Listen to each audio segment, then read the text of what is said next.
Welcome to the Indigo Podcast, an exploration of human flourishing at work and beyond.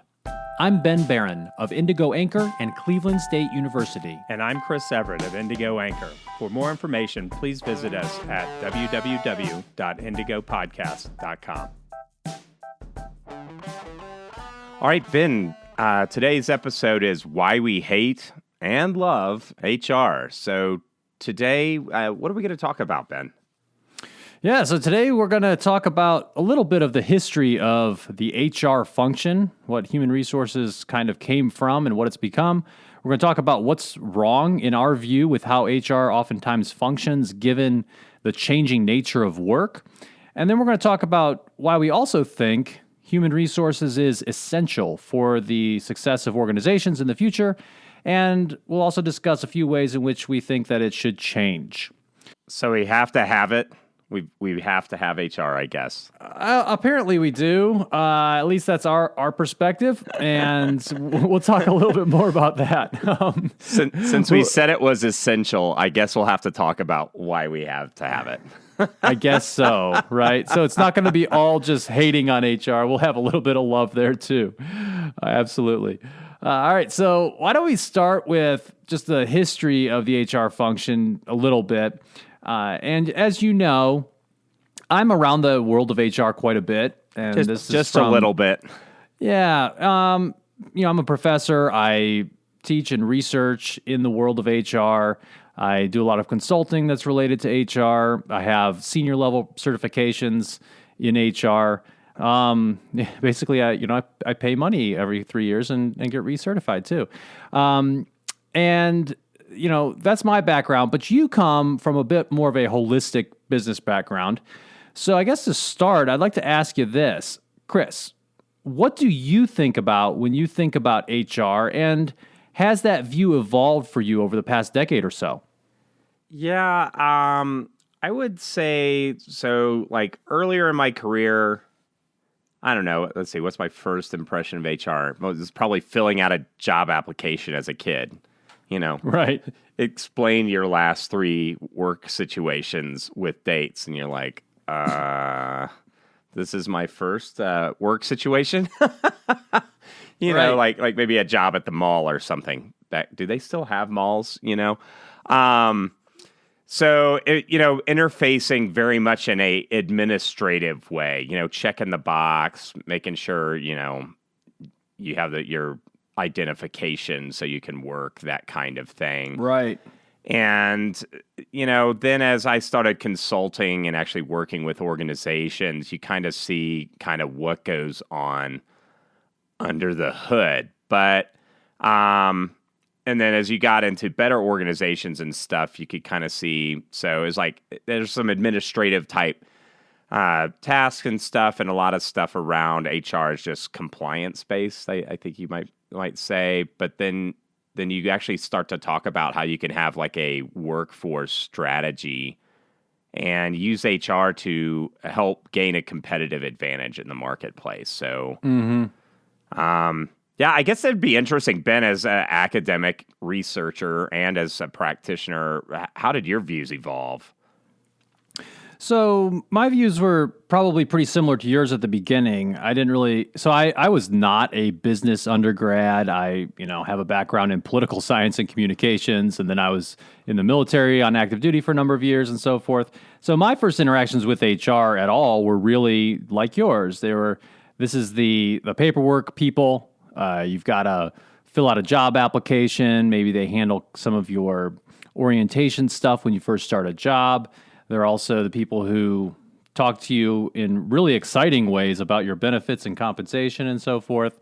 And then you don't really hear about them at all until maybe you quit or you really have a question about something. So that's kind of was my experience initially. And then as I moved forward and, went through graduate school and, so I didn't study HR specifically in graduate school, but so my master's degree was in industrial and organizational psychology, and my PhD was organizational science, which was basically IO psychology plus a bunch of management stuff. And I came to see HR in a different way and kind of saw, some really good things about HR and also some not so great things about HR. And so, I think we can think about this, or it's important to think about the history of kind of where HR has come from. And we won't bore our listeners with a detailed history of every single thing that's happened in the world of HR, but one way to think about it, and this comes from some good work by Dave Ulrich and his co-author James Dulabon. They talk in an article from a couple years ago about the history of HR and kind of what's next. And this was in a journal called the Human Resource Management Review, and they break it down into 4 different pieces. So the first piece, or the kind of first wave of HR, what they call is the administrative wave. So kind of what you and I were just talking about, right? These administrative functions, delivering some of those HR services. And there's a lot of kind of regulatory compliance-related activities that go on with that initial administrative wave. And you think about it, like that was kind of an important thing as the Industrial Revolution happened, and as organizations realized that they needed to have a way to standardize and kind of have some systems and processes around how they manage people. So that was kind of you had like labor relations and stuff that were emerging in, reaction to kind of the Industrial Revolution and, the emergence of manufacturing as a thing, right?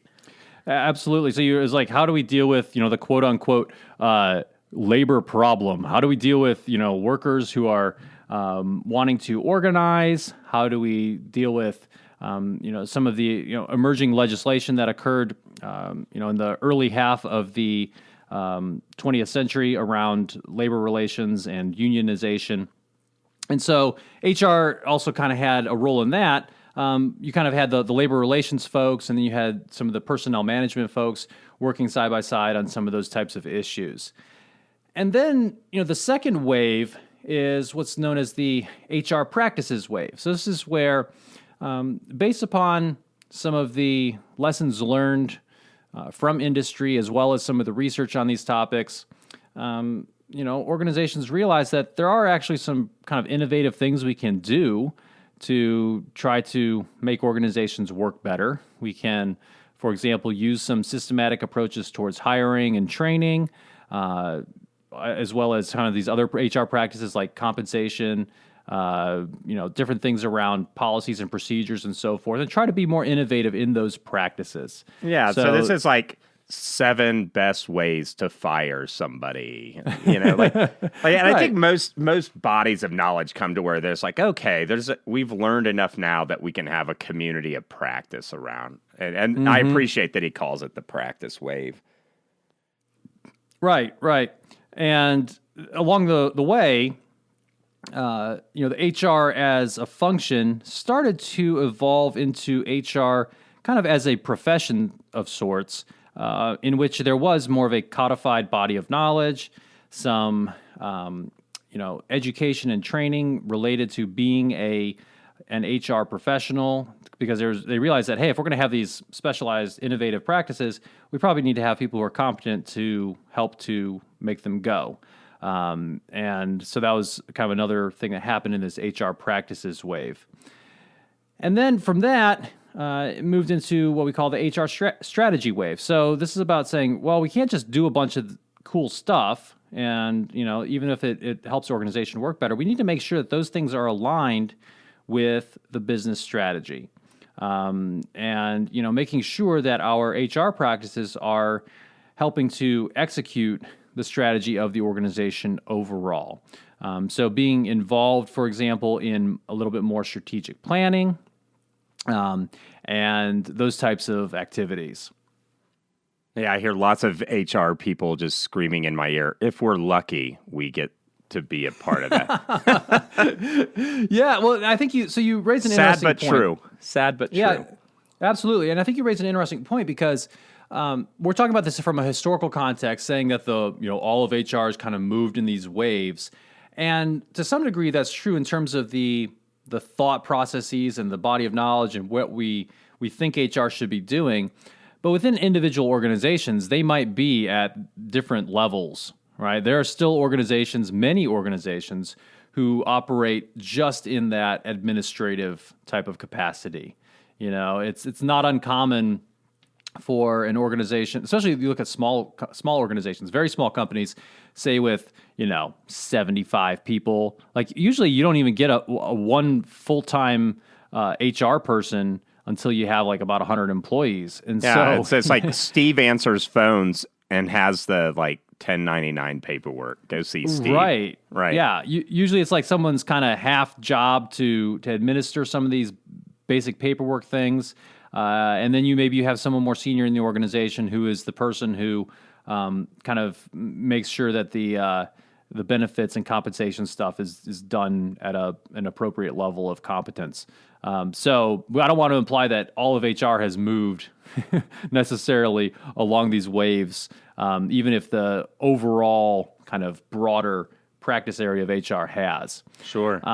Yeah. And so then beyond this kind of HR strategy wave, Dave Ulrich and James Dulabon suggest that the next wave is more about HR in context. And this is, so you've got to be doing your administrative stuff well, you've got to be doing your innovative practices, you've got to have a connection with business strategy, but you also need to be much more about building organizational capabilities that help the organization succeed strategically. So understanding your external stakeholders and making sure that you're doing practices so that you're building some organizational level capabilities that help you win in the marketplace.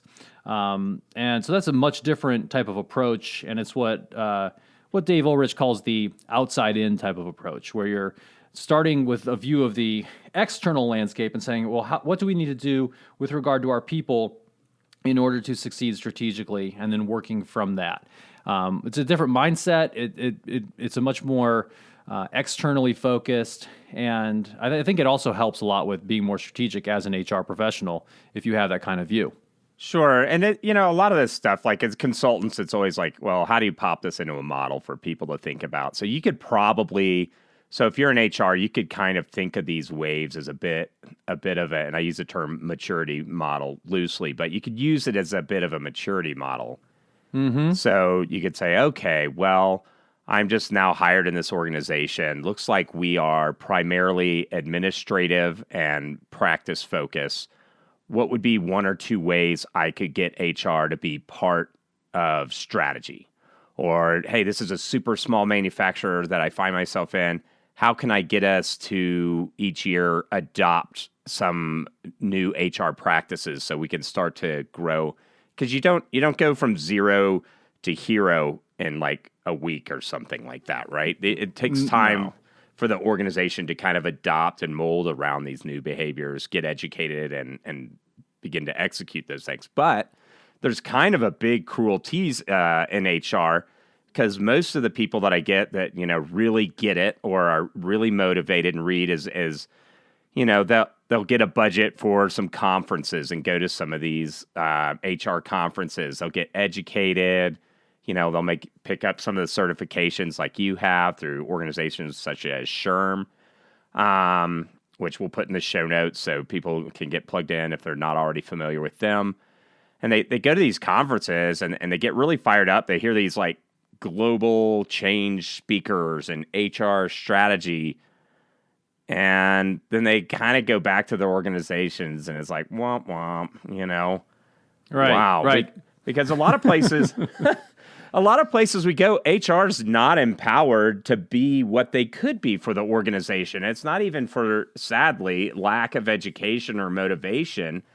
It's because executives all up and down the organization don't really, they're still viewing HR in that administrative wave type of behaviors or at best practices, but they don't have strategy or HR in context, which is odd because especially with like the agile movement, agile big A, I guess you could say, getting everybody in bed with the voice of the customer and all that kind of stuff helps organization adapt in a way that is, uniquely fit for that situation and environment. And that can't just be our products. That needs to be how we even do those products. Think about those products, staff people to do that mission, right? That's right. That's right. And one thing you said there that I think is interesting is you mentioned how a lot of times executives don't see HR as a function or the HR professionals that they have as being, a strategic partner in making the organization move forward. And I would take it even one step further and say that many HR people don't see themselves in that way. And, so there's kind of this learned helplessness within the HR function where if, you're just getting beat down every day with having to, deal with people who are drunk on the job and fire people who aren't abiding by, the rules and regulations of the company. And you're having to deal with FMLA fraud. And I mean, all these different types of important yet administrative things. You don't have the bandwidth to think about all the strategic stuff. Then you're going to start seeing yourself as kind of that in that role. And you're going to be less likely to either have the time or the energy or even the desire to do things at that higher level. And so I think it kind of goes both ways where the organization needs to demand more from their HR professionals and HR professionals need to demand more from themselves.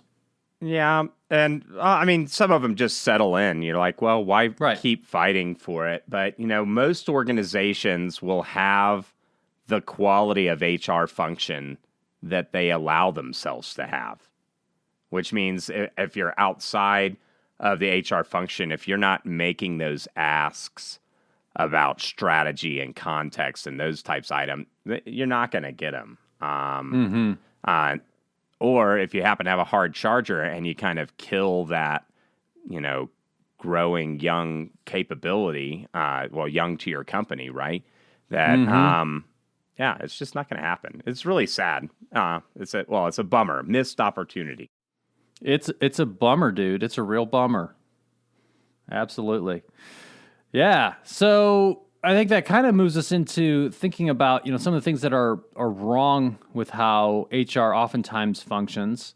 And this is particularly given the changing nature of work and how the world of work continues to evolve and how HR kind of fits into that or maybe isn't fitting into that.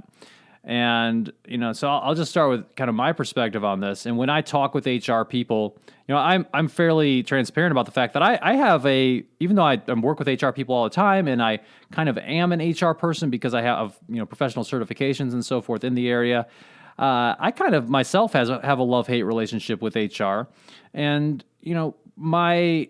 I guess some of the disappointments that I've had with HR or some of the things that I find lacking in HR really come down to two things. And the first is that HR typically does not have that strategic focus that it really needs in order to move the organization forward and to position what they do in a way that's really important. So they lack the strategic focus.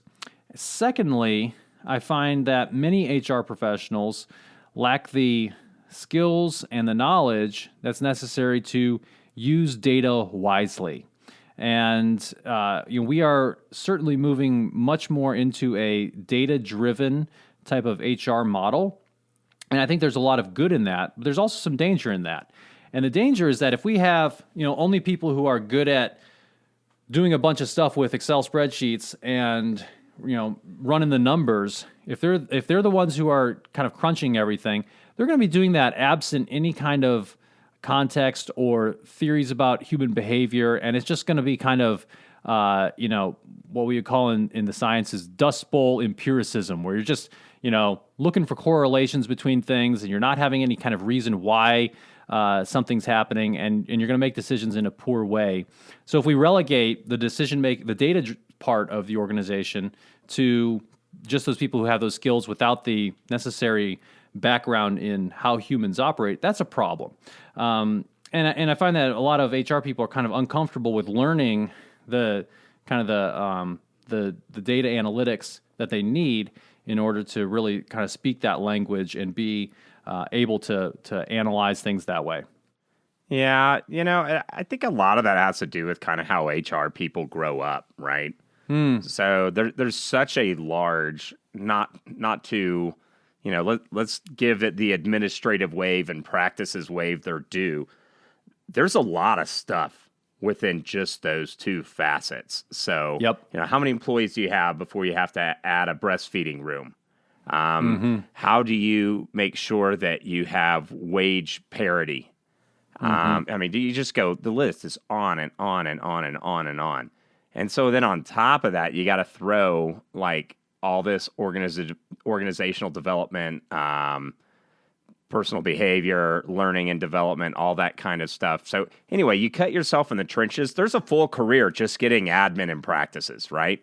Right. And so when you grow up, grow up in a place where your whole life is being a compliance person, where would you learn how to develop like a really strong learning and development program, especially if your organization isn't large? So like, okay, so let's say your organization were 200 and you spent, say, a decade learning all the admin and practices stuff. Great. But now your org's 5,000 strong and globally, and you have distributed development teams in Poland and India. And well, okay, well, now you need learning and development. And you may know that. You may hear about it at conferences and stuff, but you haven't actually been in a place that's cutting edge and developing best practice around learning and development. So, or you don't come from an adult learning or educational background.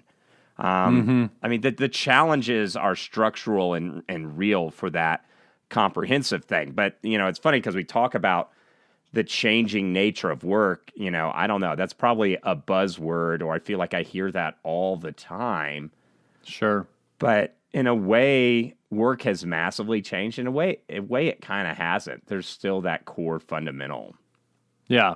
I think it's important for us to note that we aren't saying that HR should ignore its administrative responsibilities, or that it should ignore its responsibilities with regard to compliance or risk mitigation, that kind of stuff. That's important stuff. At the same time, there's another set of areas of focus and skills and knowledge that would be very helpful for HR to really move it forward. And it's stuff that in the best organizations, HR is already doing. Yeah, right. With mixed success because of the Sure. challenges. Yeah. And so I think it's important to, kind of outline what some of these challenges are. And yeah, Diana Stone and Diana Diedrich have this article. This is another one in Human Resource Management Review from just a couple years ago, but it's a good article in terms of outlining some of these different challenges that HR is having as a function, as a profession, to make kind of this transition to something that's more strategic. And the first challenge is that transition from a manufacturing type of environment to a more knowledge and service-based economy. And if you think about what problem management in general, personnel management particularly, and human resource management was trying to solve early on in the Industrial Revolution, they were trying to take people who didn't have much skill, if any, and get them to show up to do a job at a certain level of competence, and to do that over and over again, and just keep on, showing up until they eventually quit. Right? It was a much different type of challenge that they were trying to solve versus many organizations today that are having to deal with knowledge work and trying to, help people to do a whole host of different things that are much more complex and less transactional in nature.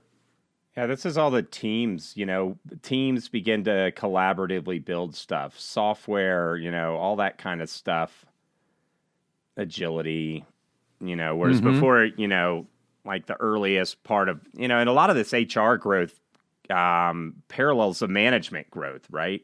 If we time how long a task needs to take, and then now we got a cycle time, and let's look at every movement. Well, if we move the tool table closer to the bench, then they're gonna, it's all about making a better widget faster. But then when you deal with like thought workers, service-based like workers, They have a different, it's not a repetitive task. Matter of fact, we're automating a lot of those repetitive tasks. And so, Right. they have the team-based work and stuff. And so that just had new demands for HR. What kind of, and now workers weren't, just farmers or something. They actually grew up in other organizations and, had varying success in team-based work. And so actually your demands as a HR and the stuff that you have to know about just change. So you could have I guess back in the day, there was traditional job descriptions like, hey, we need somebody that can stand on their feet for 10 hours and then it changes. But yeah. And I would say even within manufacturing, what people do is much different than it used to be. I whenever I have the opportunity, I try to go tour manufacturing companies. I just love kind of walking around on plant floors and seeing that stuff. I just find it fascinating. And I was at a company not too long ago where, the senior level executive who's taking us around made a really interesting comment. He said, a lot of people think that manufacturing now is, an industry in which you come in and, you got 1,000 people and they're all doing the same job over and over again. And he said that couldn't be farther from the truth in the modern manufacturing company. Today in the modern manufacturing environment, you have, fewer people doing 1,000 different things. And so even within manufacturing, you're having more knowledge work. You're having bigger collaborative types of needs, people who are going to have to work together more, a lot more complex problem solving because some of that repetitive stuff, in fact, a lot of it is increasingly being automated, right? So, as HR is helping organizations move towards that different type of work environment, they're going to have to do things like, ensure that they can select people who are good at performing in a team environment, help them to develop those skills in problem solving, look at how they're designing their jobs so that those jobs are intrinsically rewarding by giving people, autonomy, helping them to innovate in their roles, and so forth. So there's a lot of challenges that are coming at HR from that perspective, but I think they're really exciting, actually. Right, and I think the perspective. So, I've seen conversation in HR is like, hey, you're asking me to do stuff that's not in my job description. Right. But as I see,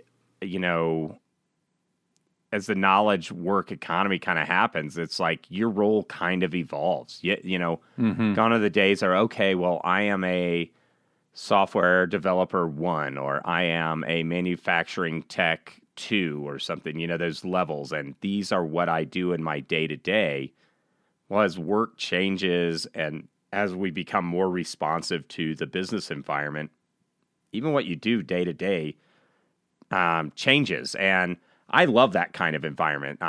Some people do not, but HR painting that picture and making sure that you're staffed to meet those kind of challenges is part of the gig now. Right. And that's why even kind of the metaphors that we use to think about organizations, I think are in need of updating. Oftentimes people think of organizations kind of as a machine.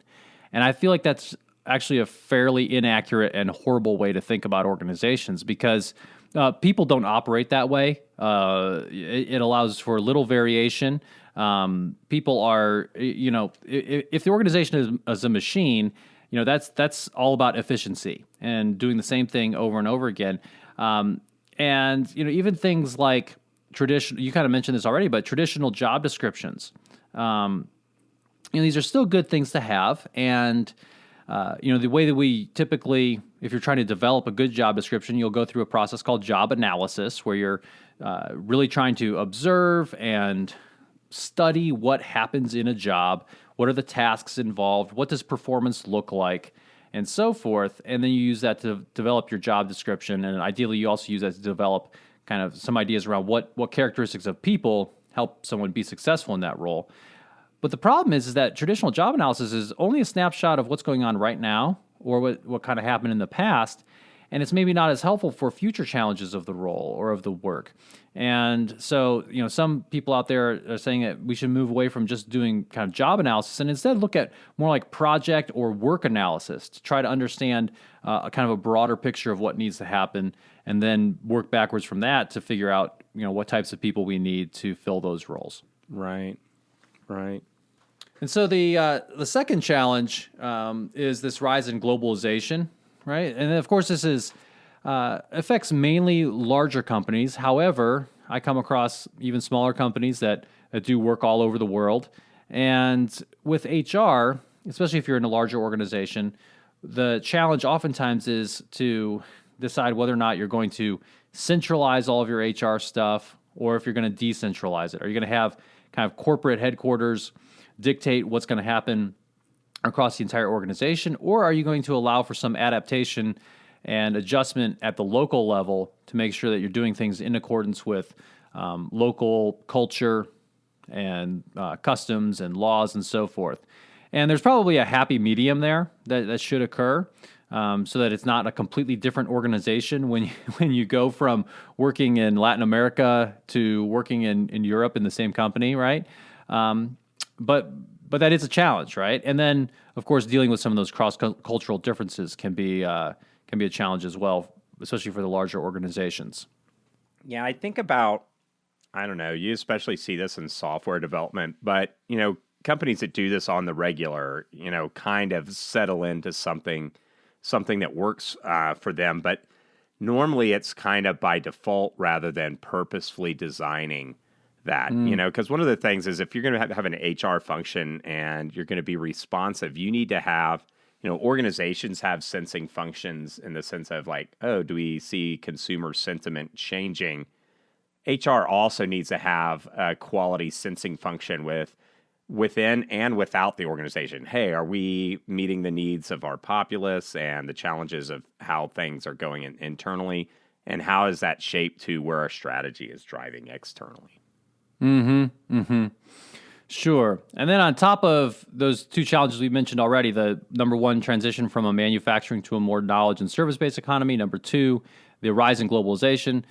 A third challenge is all around the growing domestic diversity within organizations, particularly with regard to demographics. And one of the bigger ones is actually age, because people are living longer, they are working longer. The millennials. Oh gosh, don't even say the millennials.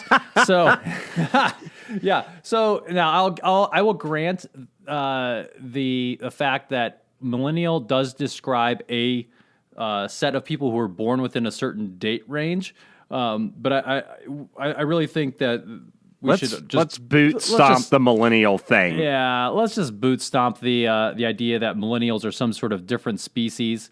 And there's a variety of So there was kind of this wave of consulting practice and angst among managers.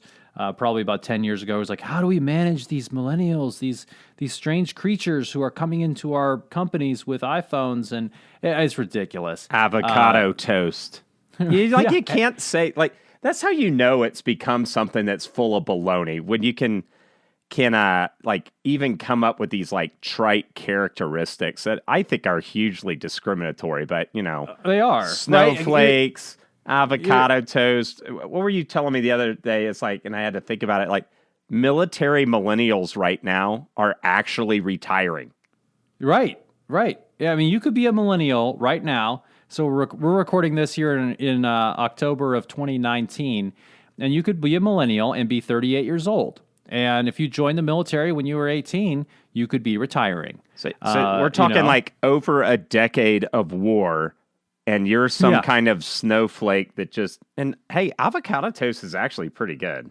Oh yeah, with a little cheese and tomato. Oh, it's delicious. You got to have a good bread too. But so I really want to move away from these broad generational characterizations, and I think that's actually something that HR has gotten a little bit wrong over they've kind of bought into in some ways these ideas, and it's not helpful. They haven't looked at the evidence. There's much more variation within any generation than there are between these generations. So, if you continue to treat all of your employees with dignity and respect, and you show everyone in your organization that you care about them as people and that you value their contributions to the company, guess what? They're going to like being there. They're going to produce, at a higher level than the people who you don't show that to, right? So the basics of human psychology have not changed. Now, we do have, a broader variety of ages, though, in the workplace. And I think the challenge here does have to do somewhat with the familiarity with technology. And then just, you have different working styles at different ages. I think back to when I was, 18 or 22. And, I probably did a lot of the stuff that people complain about 18-year-olds and 22-year-olds doing now. Yeah, because you're a numbskull. Well, we were probably, but yeah, for sure. But there's also a situation of life, like if you're just at a MBA or undergrad program or something, and you're hungry to learn a lot, make a difference, you can do 300 days of travel in a given year and burn the midnight oil on projects. But if you have high school kids that are needing to go tire kick colleges over the summer, I mean, you're going to have different needs based on your situation in life. But, that's not just, what if you have a terminally ill parent and you're 22? You may not be able to kick it like somebody who's just living that dual income, no kid apartment life.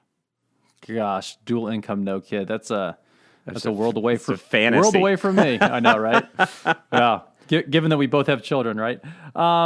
Absolutely. So I think there's, the bottom line there is HR really needs to make sure that what they're doing is based upon the data and is still treating people as unique and not categorizing folks based upon their generation, while at the same time realizing that you are going to have differences and making sure that you can accommodate people across those different differences, help people from different generations learn from each other.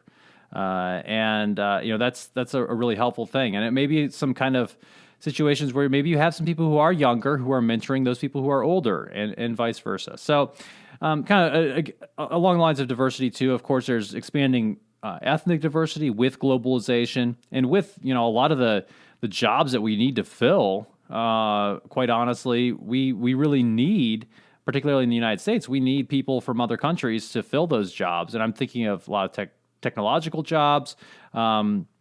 And so, helping to ensure that everyone in the organization is flourishing is an important part of HR. And then the final category of challenges here that I think we should mention is just the emerging use of technology within HR.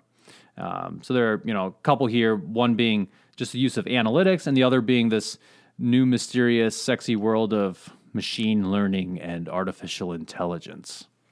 And it's almost feel like when these vendors or consultants, they're calling on HR department, it's like almost like they're trying to sell a water gun or something. This one shoots 2,000 feet and is made of extruded plastic or something. Or the super soakers. Like, I remember when that water gun came out, I was like, man, this is a water gun to beat all water guns. I never got the really great water guns. I wish I would have. My kids now, I'll get them the nice ones. Okay. But, it's like, the vendors will show up and be like, hey, well, this software has analytics.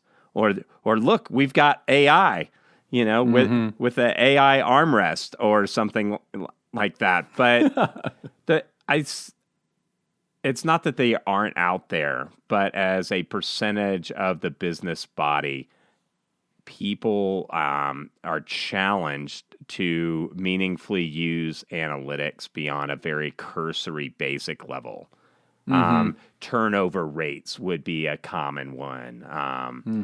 Some of those things, but we're not just talking big data. That's another buzzword. So your HR Wonder Gun's got big data analytics machine AI. So you got big data, but a lot of people, because they don't come out of like database management roles or design, that's one thing that as an HR person, like you kind of have to work with technology to even design your data needs. Even if you have kind of one of the bigger software products that's off the shelf, of course, there's lots of consultants that'll, bill you a lot to help you with that. But then there's also just small data that stuff sees, and then like some basic mathematical modeling knowledge and like the knowledge between like a linear and non-linear relationship in data. Like, that's still emergent for a lot of HR roles and functions that we see. It is, and not to disparage any of these things. Like these can be super helpful if they're used in a smart way. I think the criticism of HR as it currently stands as a profession and as a function right now is that I think a lot of them are using it blindly or not using it perhaps with the knowledge and skill that's necessary to really make good informed decisions. And then, once you figure out what the data is telling you, you've also got to interpret it and say, well, okay, this is what the data are saying this, but what does that mean for my organization? And that's a whole nother level of analytic thought and interpretive types of thinking that are really important for organizations. And, you mentioned small data. So small data is, that's the data you have on your organization. All the stuff in your HR information system is kind of what we call small data. If you're doing a good job analyzing that can be super helpful too. You don't necessarily have to have what we consider big data, which is millions of data points and so forth. But so emerging use of technology is definitely an area that HR really needs to start to grapple with and understand, and not just be kind of driven by.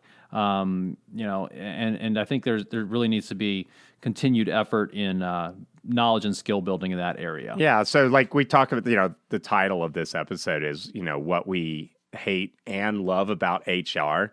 So I hate it when they stink at using analytics and or misuse machine learning or something like that. Right. A good example of that might be, well, how are we going to evaluate our managers? And they bring up non-related data points that you actually don't control. So that would be a way to, build ire against the HR function within your organization. But we love when, say, they could take analytics, both big and small data, and provide us information as an organization, as an individual, like based on individual performance, or as managers and stuff like that.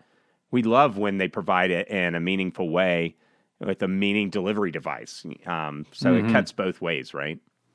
Absolutely. Yeah, well said. And I think that kind of brings us to, after we've talked about some of these challenges and some of the things that we think HR needs to do a little bit differently, I think we can turn our attention now to why we think HR is truly essential for the success of organizations in the future, and maybe a few things about how HR should change. Yeah. So first of all, it's like people in HR are there's generally some of the most caring people in the orgs, right? Mm-hmm. They have good intentions. I think people that choose HR as a profession, there's kind of a self-selection that goes on with that. And there should be people within an organization that, give a rip about both the people there and their personal lives and how they're doing at work, and give a rip about how people and the organization caters to them, and then how those people can cater to the goals and objectives of the organization, right? Yeah, absolutely. And, HR people are a lot of fun a lot of times. So, and in terms of their position within the organization, what we talk about a lot here, Chris, is about human flourishing at work and beyond work. And HR people are in this position where they, I think, can have a really outsized impact on that level of human flourishing. And when you have that, when people are able to flourish in their work lives, that's a good thing for everybody, because then they're going to flourish more at home. They're going to be able to, flourish more in society. It's going to help the organization overall, and I think it just makes the world a better place. So I think it's not necessarily an overstatement to say if we can get HR right, we can change the world in a way. Get them right and actually empower them. They may have it right, but us as the organization can be in a way for their own flourishing. That's well said. And HR is also important because we talked about these administrative types of responsibilities, and like those are important. Like HR can help the organization stay out of legal and ethical trouble. The legal piece is more about compliance, ensuring that you're following the different rules and policies that apply, for example, at different sizes of organizations, but also helping the organization to have ethical practices, having a culture that encourages ethical practice and so forth.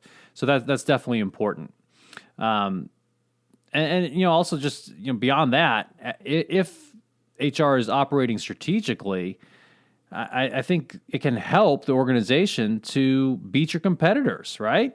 Right. So yeah. So if you're a Google or Facebook, your culture and the kind of stuff that HR curates, if you let them, ask them to, equip them, demand that they do, a lot of this stuff, especially in knowledge and service, is the quality of your people determines how fast you can move the ball down the field, so to speak.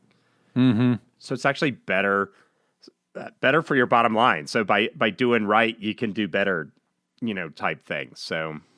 For sure. And there's some great research out there looking at the links between doing what we call high performance work practices, doing a lot of the HR stuff well, and financial outcomes. And organizations that do that stuff well tend to have better outcomes. And that's independent of kind of all the other. It's not just because they're a better company overall that they're doing these HR practices. It seems to be an important contributor to their overall success. So that's not just something that we're kind of making up here. There's some good research to back this up.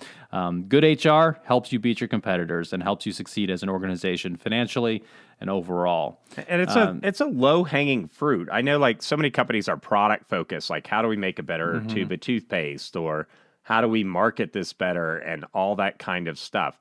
Well, if you're just making sure that the HR staff you have now are firing on all cylinders, that there's not barriers to them improving your organization, that's advantage that comes for free, honestly. Right. Especially when it comes to strategy execution. If they're helping to create a culture that's well aligned with what you need to do as a company, that's fantastic. And that kind of leads into another point that I, in terms of what I see as an opportunity for HR and how I tend to view HR is, HR really can act as a curator, so to speak, of the organization's culture. Those deep norms and ways that that people in the organization behave, those things that we take for granted. How we talk to each other. Right. What are the routines and the rituals and the ceremonies that we use in the organization? How do we talk about ourselves? How do we think about our own heroes and villains within the organization to help each other learn about what right looks like and so forth? And HR can really help with that through great hiring.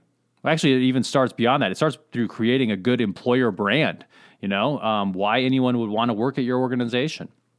And then from that, how you recruit people, how you select them, how you orient them to the organization, all of that. And then, who you reward within the organization, who gets promoted.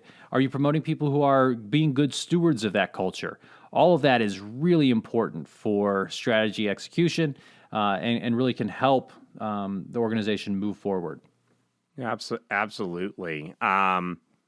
Yeah, everything an organization does communicates something to the broader business environment about who they are and what they do. I know that I've been involved with organizations that would interview top software talent and take forever to make an offer.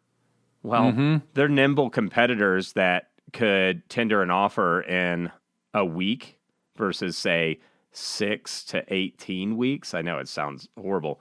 They got the talent. Meanwhile, managers would say, well, wait a minute, we can't seem to get anybody. Well, yeah, your process stinks, but what will happen, because I've been at these like software meetups, like a .NET developers meetup or something.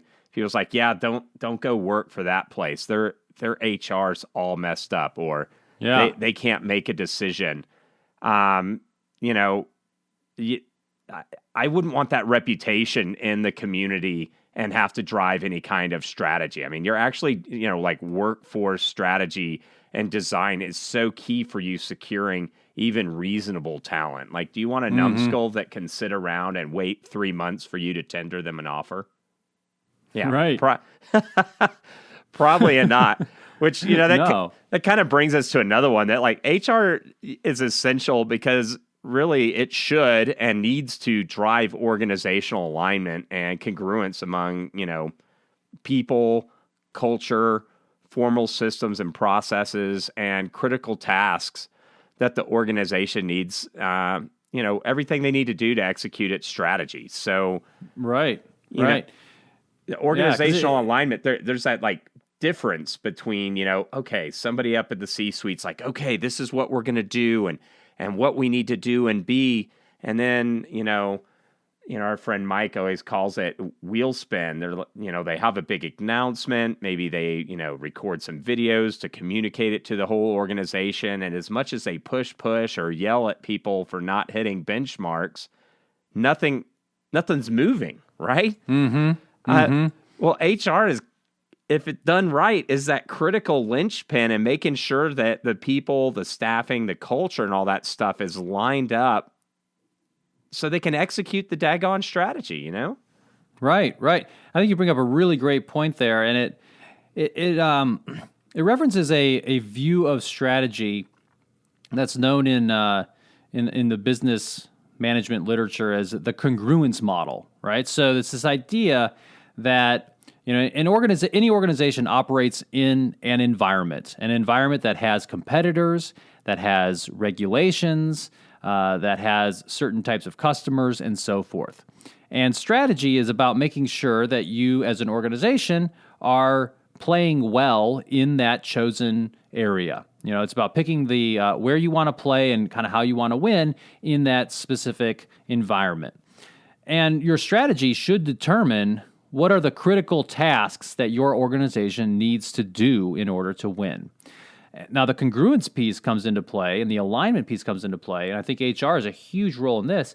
There are a number of things that need to align with those critical tasks, and one of them is the people, right? Do we have the knowledge, skills, and ability to do this stuff, not only today, but also in the future? And then the other piece is culture. Do we have the right sets of norms and ways of behaving and incentive systems in place to really create the organization that we need to get those critical tasks done? And then the other piece is the kind of formal systems and processes, the procedures we have to get all of it done. So in terms of strategy execution, I see HR as having this enormous opportunity to really do some great things for the organization if they have that mindset, and they're thinking in a strategic way, and if the organization lets them, right? Yeah, they got to have a mandate. So if you're firing off strategy and you don't have HR on board and calibrated with you to where they can help you understand the people issues and you can help them understand, and you guys co-develop something, you're probably not doing it so well. Right. And HR also just needs to have this kind of external awareness of what the strategy of the organization is, how it delivers value to its customers, and really look at being a service provider versus a gatekeeper. I talk to a lot of people who, when I ask them what they think of HR, if they're not in HR, they oftentimes are like, "Oh gosh, they're the people that slow things down. They're the people that tell us we're all jacked up and need to do things differently." And they use that compliance, like you must listen to us or you're going to get sued or something like that. And that may be true, but the way you package some of that to be an enabler for the organization, that's going to help you when you try to achieve some of these, higher level functions of HR. Absolutely. Well said. And I've been around HR for a while now, and it's been a recurring theme, probably for the past like 20 years of HR people.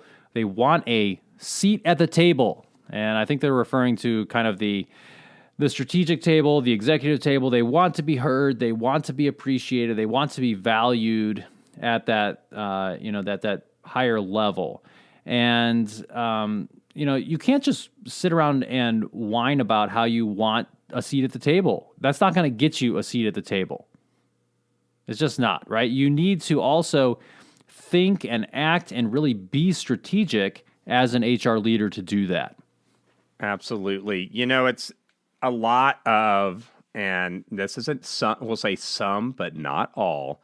A lot of people want that place, but they actually don't have the executive skills and functioning to understand what's going on. So if you don't have like a broad-based business knowledge to understand the competitive environment, the customers, and those kinds of things, you're going to have a hard time sitting at the C-suite and adding value to the conversations that they have there. And, people say, oh, they don't let us be this, that, and the other thing. Well, how many of those people would just derail or fly off the cliff if they're like, okay, here you are, start showing up at the C-suite meetings?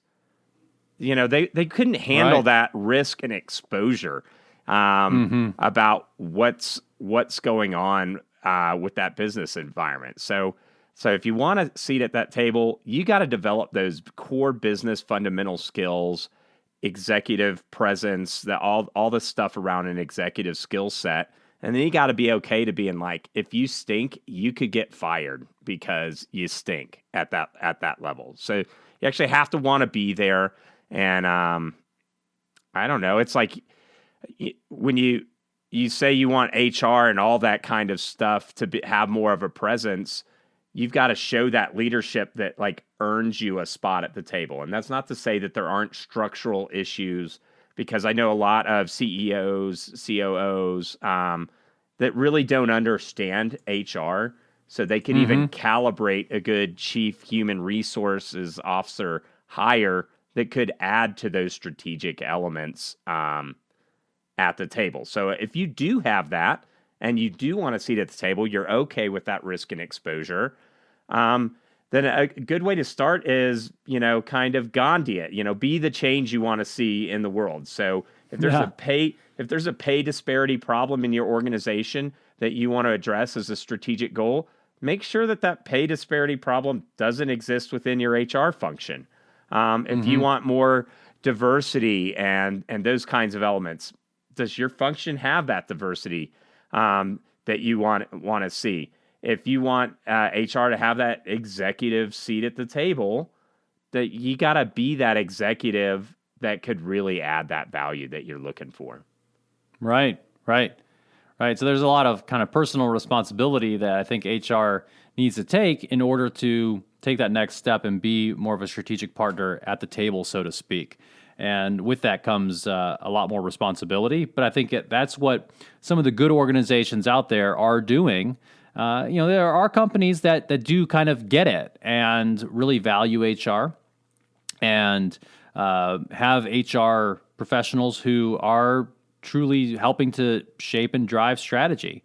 Another thing you mentioned was just being kind of well-rounded as an HR professional. And I think that means, you need to have some exposure, some knowledge, some appreciation for the other business functions, because that's going to enable you to have a better perspective once you're at a more senior level. And, because when you're sitting in the C-suite, it shouldn't just be about, I'm here to advocate for HR and to, get as much as I can for HR. At that level, it needs to be about, no, what are we doing to help move the organization forward? And how am I making sure that I'm doing things in HR that are contributing to those organizational capabilities we need to execute our strategy? It's less of a, it should be less of a turf guarding type of environment and more of a holistic type of view of how we're doing as an organization overall and how can HR contribute to that. Right, and it's collaborative, right? So the reason why organizations under 20 people don't have a full-time HR person, I mean, imagine you're under 20 people, but 10 of those are in your HR function. One's doing some machine learning AI, another one's doing analytics. You just couldn't compete against other people because you're putting, over half your headcount stuff into non-revenue producing capabilities. So that means, whereas like in manufacturing, you can say, okay, well, we've got 10 workers cranking out widgets. So we're going to get so many widgets an hour. You can forecast your financial results pretty well, given that the sales are there, right? But if you're in these larger organizations and you do these kind of, I use the term higher level functioning because they're all important functions, but these higher level functionings of the HR or HR activities, those need to be able to add advantage and capability to the organization that's more than the sum of your parts. So if you have an HR person whose salary is $100,000, does the thing that they're providing to that organization, is it providing, say, $1 million or $5 million worth of value across the entire organization? So like a great piece of that might be learning and development. Well, if this person's developing good training programs for executives and it's increasing the capabilities of 200 executives across the organization, heck yeah, that person's salary is probably worth $100,000, right? Right. Yeah, and there are companies, like you said, that are getting it, but there's a lot that have a lot of opportunities to get it better. Yes. Awesome. So, I think just to wrap up a little bit, today's topic was about why we love and why we hate HR. I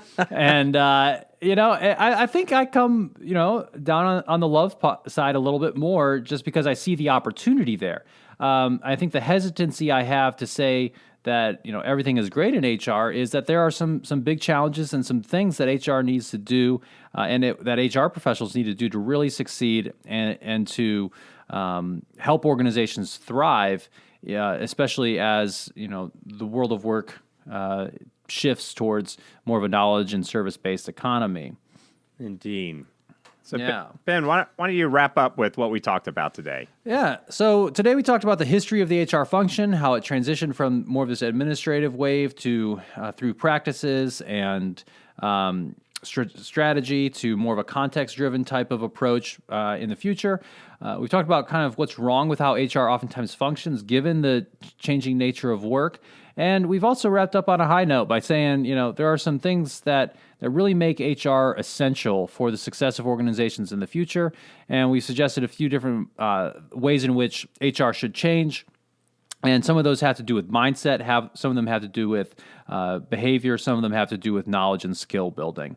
So that's what we've talked about today, and I hope it's useful for our listeners, regardless of whether or not you're in HR or not. And this is what I tell my MBA students that I have for an HR class. I teach this HR class that all MBA students take, and I say, regardless of whether or not you're in HR or not, you need to know this stuff so that you can demand more from your HR function if you're not in HR. And if you're in HR, it means that the reason you should know all this stuff is so that you can start to contribute in a very meaningful way to your organization. Yeah, and the underlying thought is, hey, both people can be better partners to each other in creating a better place. Awesome, good stuff. Thanks for listening to the Indigo Podcast. If you like this podcast, please consider helping us by rating us on Apple Podcasts or wherever you listen, telling your friends about us, having us on your podcast, or mentioning us on social media. Our website is www.indigopodcast.com, where you can access more information about us and this episode. Thanks again, and we look forward to talking with you again soon.